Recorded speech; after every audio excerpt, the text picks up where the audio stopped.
I was applying for like a leadership role, and I went to my interview first with just like the hair that I have now.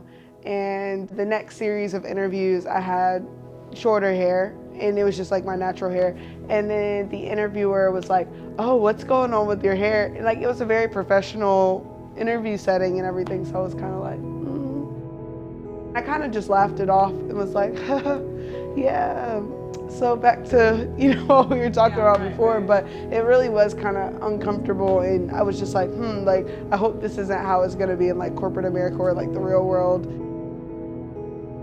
Okay, I ran for student body president, SGA student body president last year, and we were having the presidential debate. I was talking about how I was applying for graduate schools with one of my friends.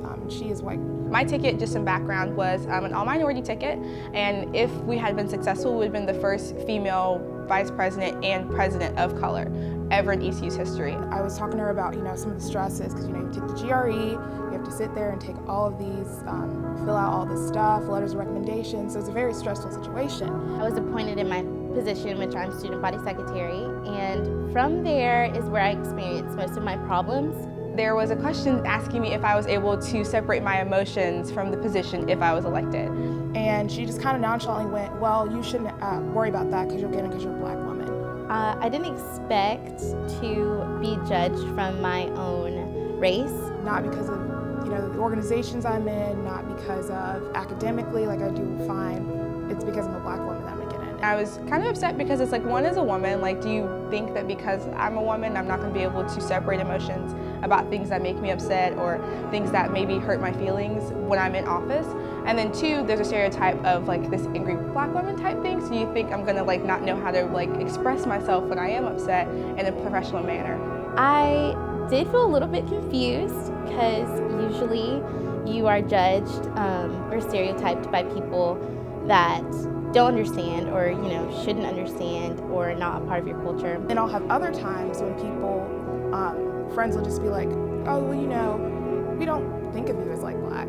You're just like, you don't like see you as black. And I'm like, well, that's my identity.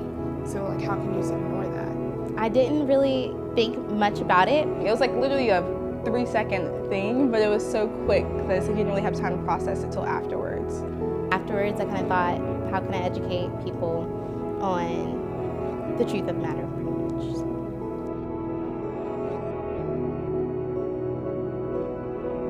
What does diversity mean to me? Diversity to me, I always struggle with that question. I feel like when a lot of people hear the word diversity, they automatically assume race. I think it's something that is really important because there is so much diversity in this world. Race, gender, class, religion, socioeconomic background, regional backgrounds. It's pretty much everything that makes up a person. Diversity is more than just, let's all take a picture together holding hands, but it's an active effort to really get to know other people. Hashtag ECU without me. Hashtag ECU without me. Hashtag ECU without me. Hashtag ECU without me. Hashtag ECU without me. Hashtag ECU without me.